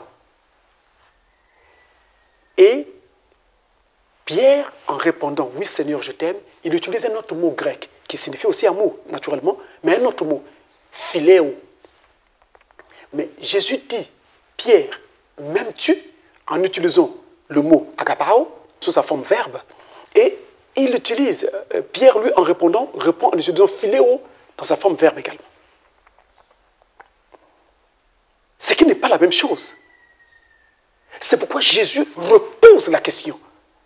Pierre répond de la même façon. Ce n'est toujours pas la même chose. Et ce n'est toujours pas ce que Jésus attendait. Il repose à nouveau la question. C'était la troisième fois. Pierre se rend compte qu'ils ne sont certainement pas en train de parler le même langage. Ou alors, Jésus est en train de mettre un doute dans ce qu'il dit. Et qu'étant Dieu, il avait perçu que son amour était faible. Ce n'est pas ce qu'il fallait. L'amour agapao, c'est l'amour divin, qui consiste à aimer Dieu et à aimer Dieu au-dessus de toutes les choses. Et donc à aimer même la créature de Dieu qui a eu à me faire du mal. Un humain, un frère, une sœur qui m'a fait du mal. Mais je l'aime quand même. Ça s'appelle l'amour de Dieu. L'humain, quand quelqu'un lui fait du mal, automatiquement, l'amitié s'arrête. Vous n'êtes plus amis parce qu'on lui a fait du mal. Mais ça, c'est humain. Mais l'amour de Dieu dans le cœur fait que, mal ou pas mal, je continue à t'aimer. Tant que tu veux de moi comme un ami ou comme un frère, nous serons ensemble. C'est ça l'amour de Dieu. Alors que l'amour philéo, c'est l'amour humain. C'est l'amour sentimental qui me permet d'aimer ma femme, d'aimer un ami.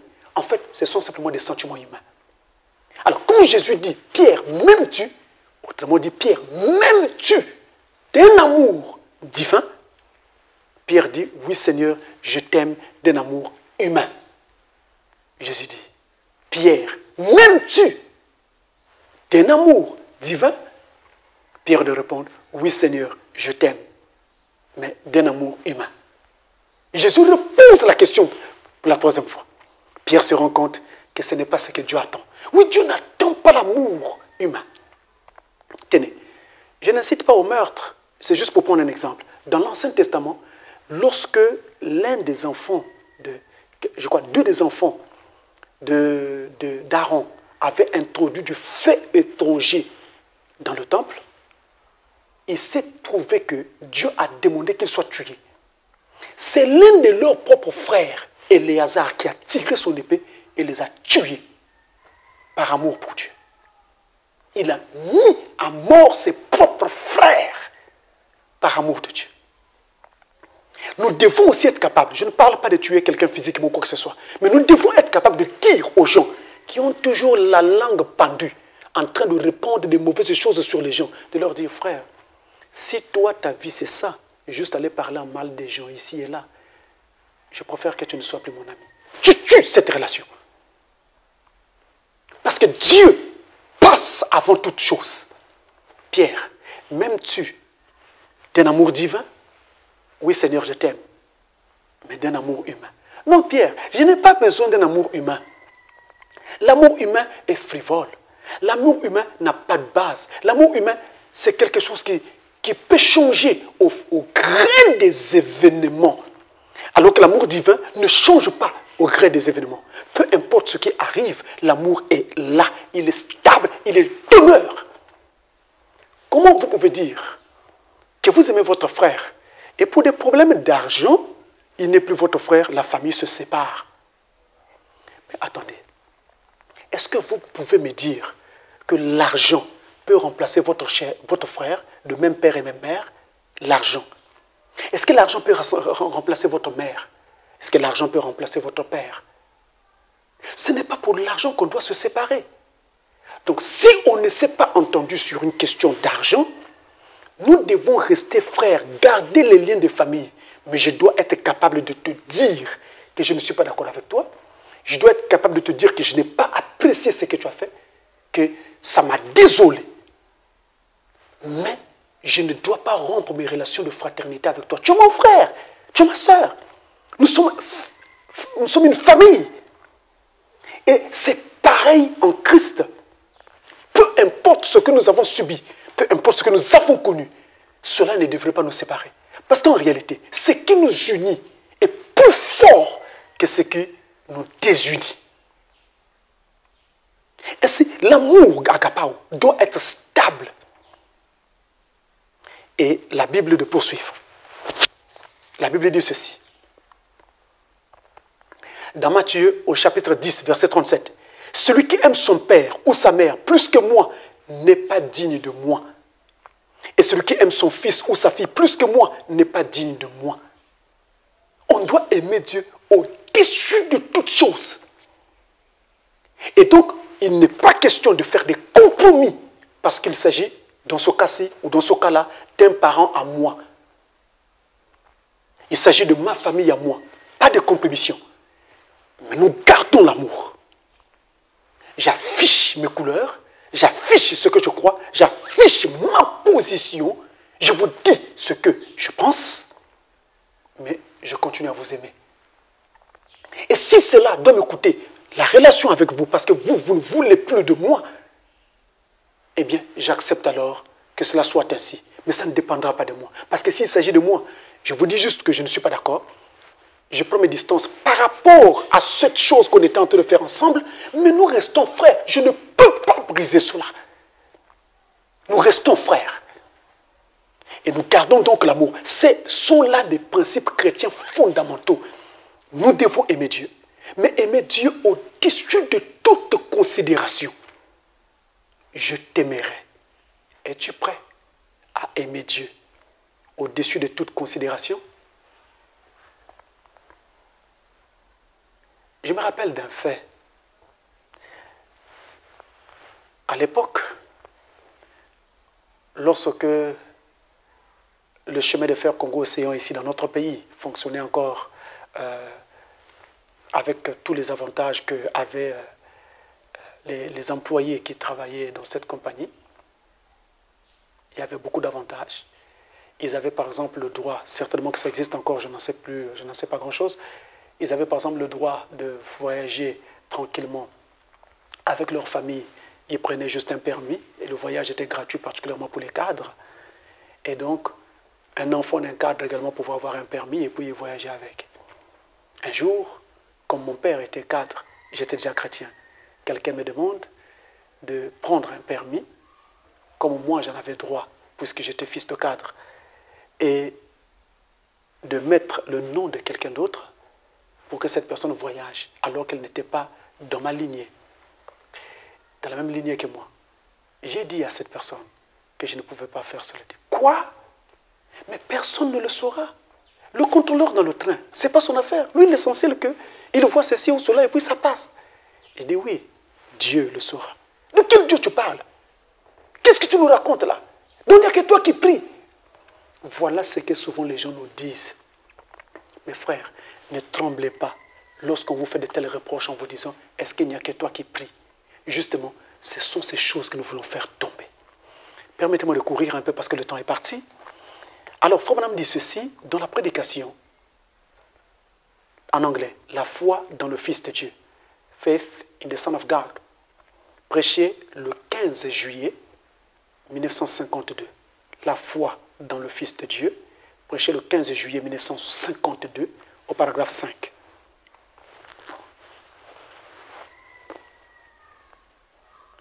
Je ne peux pas m'en passer. Ce passage est important. Frère Branham dit ceci. Now, I love my brethren. Alors, maintenant, j'aime mes frères. I love my sisters. J'aime mes sœurs. And I see them now. Et je les vois maintenant. But my first duty is to my first love of Jesus Christ. Mais mon premier devoir est vis-à-vis de mon premier amour envers Jésus-Christ. And I was buried with him in baptism. Et j'ai été enseveli avec lui par le baptême. Et dans what? Et cela, then that's my first duty. Et c'est mon premier devoir. I've got to stand true to that. Et je dois rester fidèle à cela. No matter how much I love this brother, peu importe combien j'aime ce frère. Au brother Bosworth, au frère Bosworth, brother Baxter, au frère Baxter, au brother Cox, au frère Cox, or any of these brothers here, ou n'importe lequel de ces frères ici. No matter how much I love them, peu importe combien je les aime. Let my first pledge be to Christ. Puisse mon premier engagement soit vis-à-vis de Christ. Amen. I must take him first. Je dois le prendre en premier. And then second. Et alors, eux, ils passent en second. All right. Très bien. Not comparing that kind of love now to the lust or passionate love that I was speaking of concerning the woman. Il n'y a pas de comparaison avec cette sorte d'amour maintenant. Cette attirance ou cet amour sentimental dont j'étais en train de parler concernant la femme. But giving a parable, mais j'étais juste en train de donner une parabole. You understand? Vous comprenez? And I think that's what we will do. Et je pense que c'est ce que nous faisons tous. More or less, un peu plus ou moins. We try to express our feelings. Nous essayons d'exprimer nos sentiments towards our Lord, vis-à-vis de notre Seigneur. Écoutez la suite. Écoutez. Now, if someone comes up, that's a good friend of yours.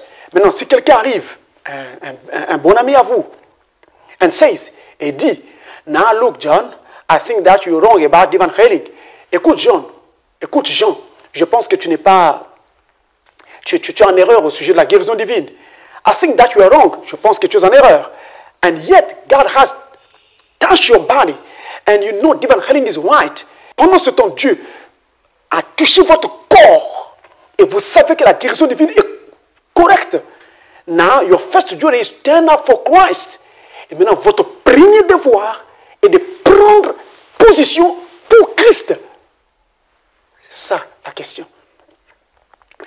If they say, now look, I believe you are just simply, s'ils disent, maintenant regardez, je pense que vous êtes simplement, well, you imagine you are born again, vous imaginez que vous êtes né de nouveau.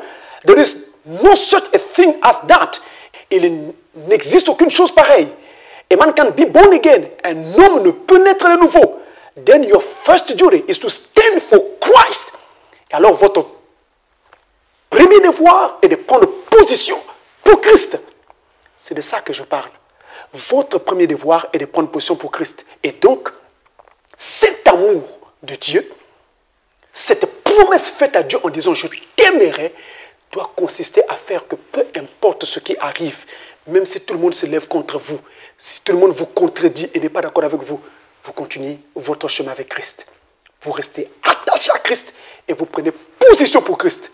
Ça va critiquer, ça va parler, ça va amener beaucoup de remous. Le temps peut s'écouler, mais les gens finiront par vous donner raison.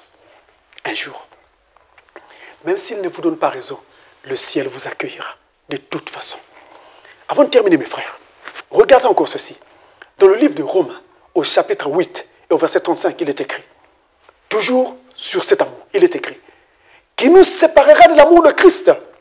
Sera-ce la tribulation, ou l'angoisse, ou la persécution, ou la faim, ou la nudité, ou le péril, ou l'épée?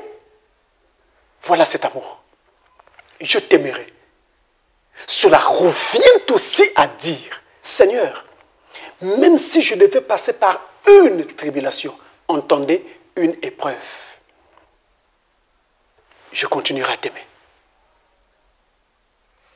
Seigneur, même si je devais être dans l'angoisse, et perpétuellement dans l'angoisse, parce que quelque chose me dérange, je n'en trouve pas de solution, je prie, mais je ne vois pas la réponse de Dieu, je ne vois rien du tout, je suis angoissé, je t'aimerai.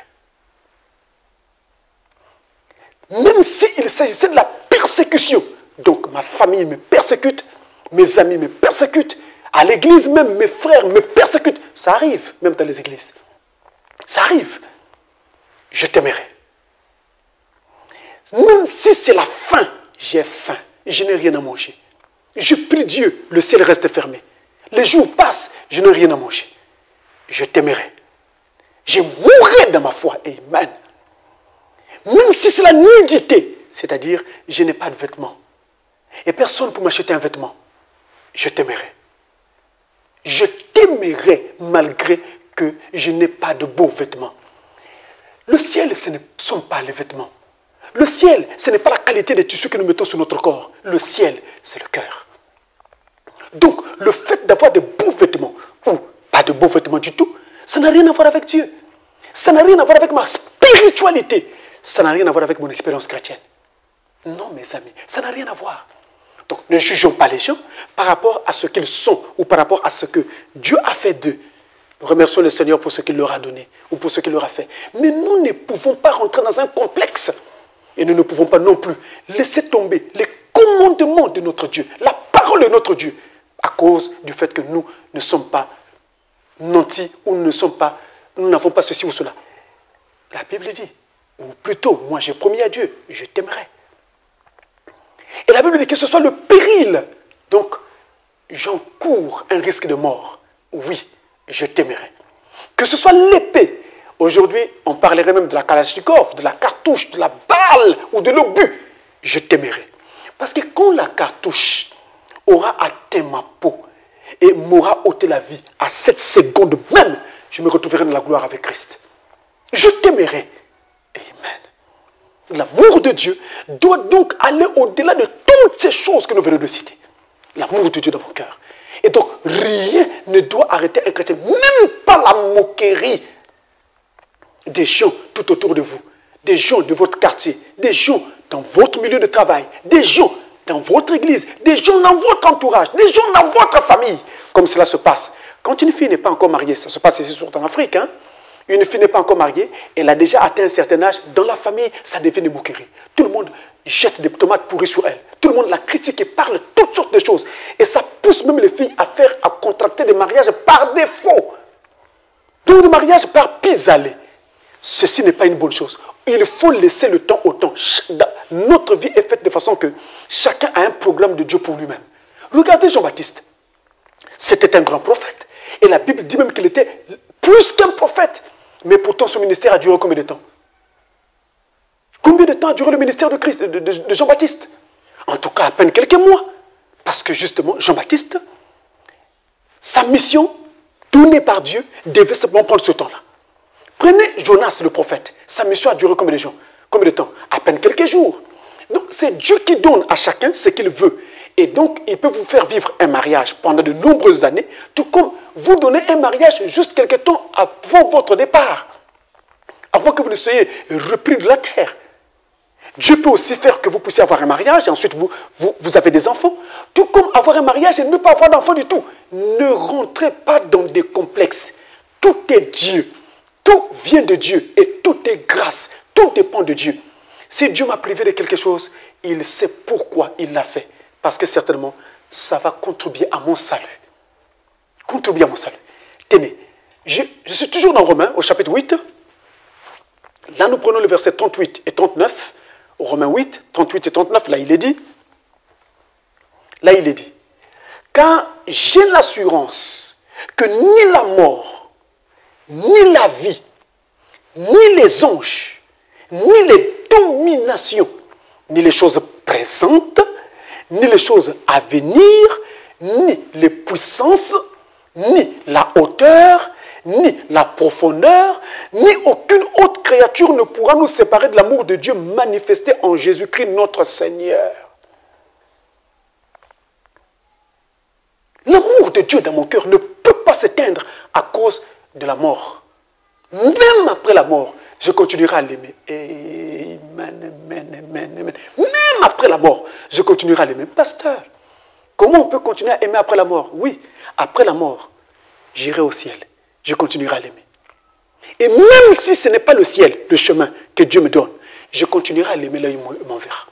Je continuerai à l'aimer.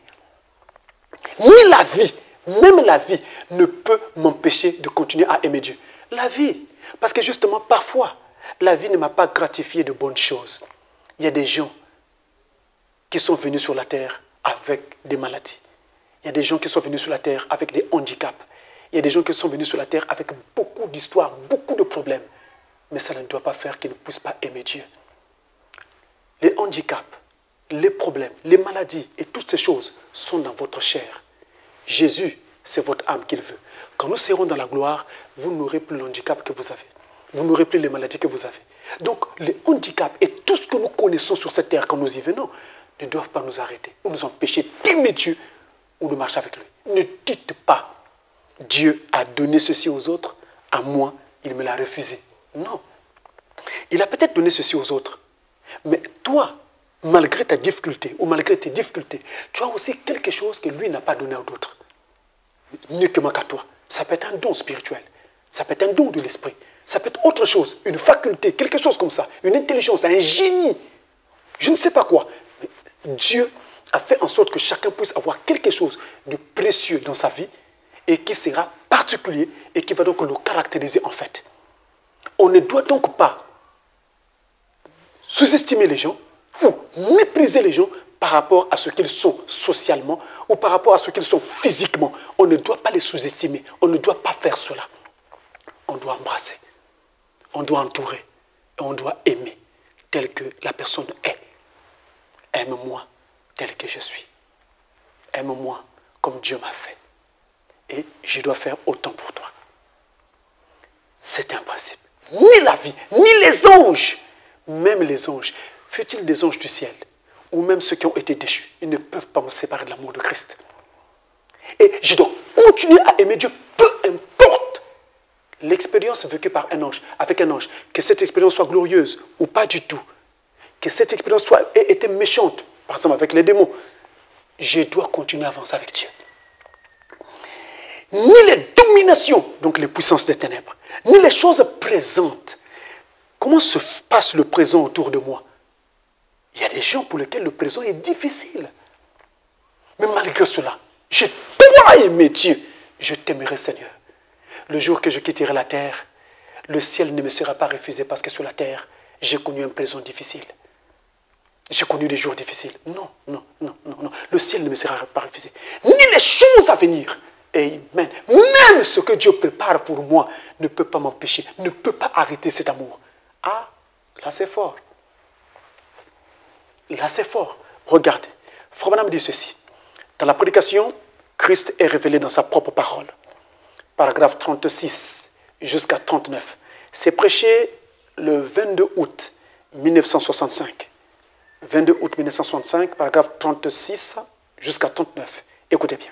J'ai passé cette semaine à la campagne chez de très chers amis.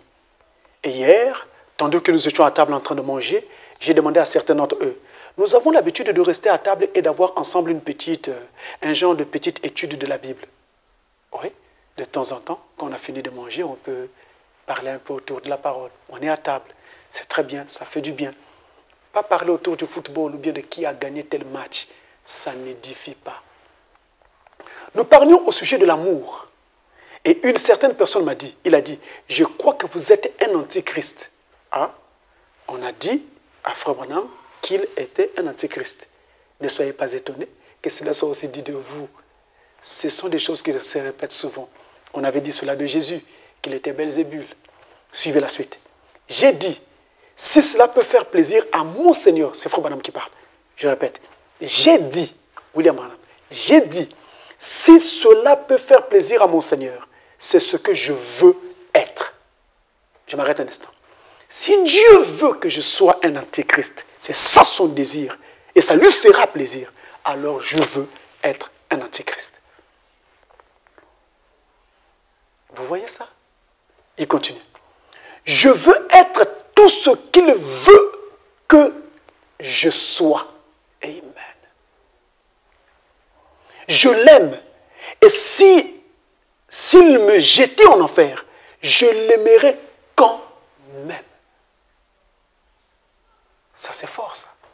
Même s'il m'envoie en enfer, je vais continuer à l'aimer. Voilà le véritable amour. Pas le genre d'amour qui consiste à dire, J'ai prié Dieu, ça fait 1 mois. Il ne me répond toujours pas. Je rentre dans le monde. J'ai prié Dieu, ça fait plusieurs années. Le problème ne finit pas. Je repars dans le monde. Je change d'église. Je quitte ce pasteur. Ce n'est pas ça. L'amour de Dieu continuera à rester là et dire, il n'a pas donné aujourd'hui, j'attendrai demain. Il n'a pas donné cette semaine, j'attendrai la semaine prochaine. Il n'a pas donné ce mois-ci, j'attendrai le mois prochain. Il n'a pas donné cette année, j'attendrai l'année prochaine. Voilà ce que dira l'amour. Stable. Positionné. Un chrétien qu'on ne peut pas balloter. Un chrétien stable. Voilà l'amour. Je t'aimerai. Il continue. Si j'y allais avec le même esprit que celui que j'ai présentement, il m'a regardé un peu drôlement, celui qui est à table avec Frère Branham. Il y avait 4 ou 5 jeunes hommes qui étaient là avec leurs jeunes épouses, de braves femmes. Je les ai regardés. Je savais combien ces garçons aimaient leurs épouses, aussi leur ai-je dit. J'ai dit, voici la façon de mesurer la chose. Si votre épouse, avant que vous soyez mariés, maintenant, retournons en arrière. Disons que votre vie conjugale, vous avez rêvé que vous étiez mariés. Vous avez rêvé que vous étiez mariés. Vous n'étiez pas vraiment mariés. Vous avez seulement rêvé que vous l'étiez. Au réveil, vous êtes allé en parler à votre petit ami, lui disant, tu sais, j'ai rêvé que nous étions mariés, que nous avions des enfants et que nous étions heureux. Et dans l'attente de la venue du Seigneur et tout. Et ensuite, cette fille vous dirait, tu sais, j'aime un autre homme plus que toi. Je serai plus heureuse avec cet autre homme. Pourriez-vous, du fond du cœur, l'aimer assez pour dire que les bénédictions de Dieu reposent sur toi, ma chérie? Va avec cet autre homme. Maintenant, vérifiez bien cela, chacun de vous. Les hommes et les femmes aussi. Voyez-vous? Eh bien, si votre amour est conforme à ce qu'il doit être, c'est ce que vous feriez. Car vous vous intéressez à son bien-être. Vous savez qu'elle pourrait être à vous, que vous pourriez vivre avec elle, qu'elle est votre épouse, ou plutôt elle le serait. Elle accepterait de se marier avec vous, mais elle ne serait pas heureuse. Elle serait plus heureuse. Et si vous l'aimez, alors vous désirez son bonheur. Par conséquent, quelle que soit la volonté de Dieu, que la volonté de Dieu soit faite, que cela fasse mon bonheur ou pas. Je veux vivre d'une façon telle qu'il soit content de moi. Donc, vérifiez votre objectif et votre motif. C'est ainsi que vous saurez si vous aimez Dieu ou pas. Vérifiez votre motif et votre objectif. Pourquoi vous allez à l'église? Pourquoi vous avez cru ce message? Qu'est-ce que vous recherchez? Vous poursuivez quoi? Le but, le motif révélera si votre amour est véritable ou pas. Qu'en serait-il s'il disait, si Dieu disait, qu'en serait-il s'il disait, tu m'as servi, mais je vais te rejeter. Je t'aime quand même. Voilà ce que doit dire un cœur. Voyez-vous, par conséquent, suivez ça. Par conséquent, si les églises pouvaient voir cela et le croire de cette façon-là, on n'essayerait pas d'arracher le ballon à l'autre type, tandis qu'il est en train de courir avec. Mais on le protégerait plutôt. Voyez-vous, s'il y avait là un motif et un objectif vrai et authentique, on ne serait pas là à essayer de dire « Hey, moi aussi, j'ai ceci, c'est moi, ceci. » Voyez-vous, Dieu ne peut pas utiliser cet homme-là. Il y a tellement d'imitations qui suivent, et ça, c'est Satan. Et les gens ne s'en rendent pas compte. Ils essaient d'ôter le ballon à celui à qui il a été donné. Que Dieu suscite un certain ministère, et voyez combien vous essayez de l'avoir aussi. Voyez-vous. Or, un amour authentique pour Dieu dira, quel que soit mon rôle, Seigneur, si je peux seulement dire un mot favorable, aider à protéger cela, alors laisse-moi le faire. Voyez-vous, et ce sera la même chose pour votre épouse. Et vous pourrez poursuivre la lecture. Voilà l'amour correct. Et pour terminer, je vous dirai seulement ceci. Dans Romains au chapitre 6 et au verset 1 à 4, il est écrit: quoi donc? Pécherions-nous parce que la grâce abonde? Romains chapitre 6, versets 1 à 4. Quoi donc? Alors, pasteur Francis vous dit, pécherions-nous parce que nous aimons Dieu? Si nous aimons Dieu, l'amour nous amènera à garder sa parole et donc à ne pas pécher. Frère Branham dit, vous pourrez vérifier cela dans la prédication, les paroles infaillibles de Dieu, la prédication des paroles infaillibles de Dieu, prêchée le 4 avril 1956 au paragraphe 25. Frère Branham dit ceci, si vous allez pour pécher volontairement, parce que vous vous dites, de toute façon, Dieu m'aime, je l'aime, il me pardonnera. Il dit, dans ces conditions-là, vous ne l'aimez pas. Parce que si vous l'aimez véritablement, vous ne feriez pas cela. Donc, il peut arriver que vous péchiez parce qu'il y a une difficulté. Il peut arriver une contrainte qui vous mette à mal, mais vous ne pouvez pas aller pécher volontairement parce que vous vous dites, de toute façon, Dieu me pardonnera. Ce langage même montre que vous n'avez pas de part avec Dieu. Vous ne devriez pas. Et le dernier passage que je vous lirai, c'est celui-ci. Ecclésiaste 12, verset 15. Version Louis Ségon. Version Louis Ségon. Écoutons la fin du discours. Crains Dieu et observe ses commandements. C'est là ce que doit faire tout homme. Crains Dieu et observe ses commandements. Dans l'étude tout à l'heure, nous avons lu un passage où il était dit l'amour consiste à garder ses commandements. Ici, Salomon, l'un des hommes les plus sages de la terre, dit c'est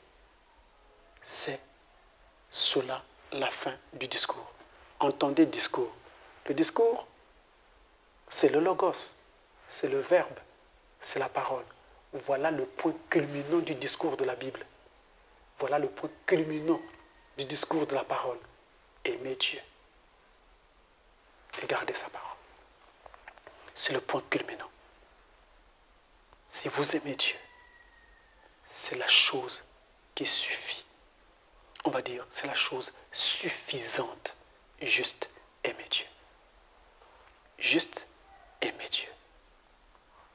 Et cet amour de Dieu, pardonnez-moi, j'ai presque envie de dire, ça doit transparaître même dans nos pores, les pores de notre peau, de sorte que nous n'ayons aucune honte à dire à quelqu'un, ma foi ne me permet pas de faire ceci, ma foi ne me permet pas de faire cela.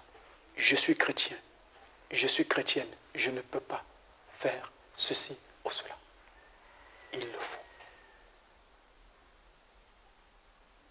Et je sais que d'une façon ou d'une autre, le Saint-Esprit nous a fortement tous interpellés. Nous allons nous recommander à lui. Tous ensemble, autant que nous sommes, là où vous êtes, nous allons simplement nous recommander ensemble. Prions le Seigneur. Dieu notre Père, nous rendons grâce pour la parole que tu nous as donnée. Mais nous sommes si petits. Ta parole nous a touchés de plusieurs façons et sur plusieurs points. Oh Dieu Tout-Puissant, à qui d'autre irions-nous? C'est toi qui as les paroles de la vie éternelle. Regarde-moi, regarde ma soeur, regarde mon frère, regarde ma soeur et mon frère là-bas dans l'autre pays, au-delà des mers. Seigneur notre Dieu, regarde chacun de nous au travers du sang de l'agneau. Pardonne nos imperfections. Maintenant, Père Tout-Puissant, là où il y avait un manque d'amour, puisse l'amour maintenant faire son entrée. Là où il y avait l'égoïsme, Père Tout-Puissant, des sentiments, des motifs qui n'étaient pas justes, pendant que nous disions aimer Dieu, Père, change chacune de ces choses. Je prie que la puissance de la résurrection de Jésus-Christ touche davantage chaque cœur et transforme complètement nos vies à partir de cet instant. Que quelque chose meure en nous, Seigneur, et quelque chose venant de toi prenne place dans nos vies et prenne entièrement racine et contrôle, Père Tout-Puissant, pour que nous soyons entièrement à toi. Que tout ce que nous sommes soit amour. Et amour de Dieu, amour pour Dieu et amour pour nos frères. Et amour de ton œuvre. Seigneur, nous te supplions.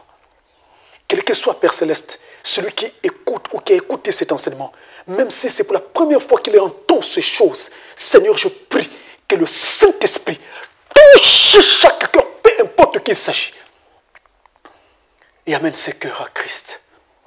Amène ce cœur, Seigneur, notre Dieu, à se soumettre à ta volonté, à ta parole. Ne nous abandonne pas. Tu as promis que tu ne mettras pas dehors quiconque vient à toi. Nous nous humilions. Combien de fois nous avons délaissé l'amour? Tu es amour. Fais aussi que nous soyons amour. Bénis cet engagement de nos cœurs qui dit, je t'aimerai. Seigneur, bénis cet engagement, Seigneur, que chaque cœur le dise. Et les cœurs qui ne l'avaient pas dit auparavant le disent, oh Dieu. À partir de ce jour, Seigneur, relève chacun de nous en nouveauté de vie par un esprit nouveau et un baptême du Saint-Esprit qui désormais contrôlera toutes choses. Au nom de Jésus-Christ et pour sa seule gloire. Amen.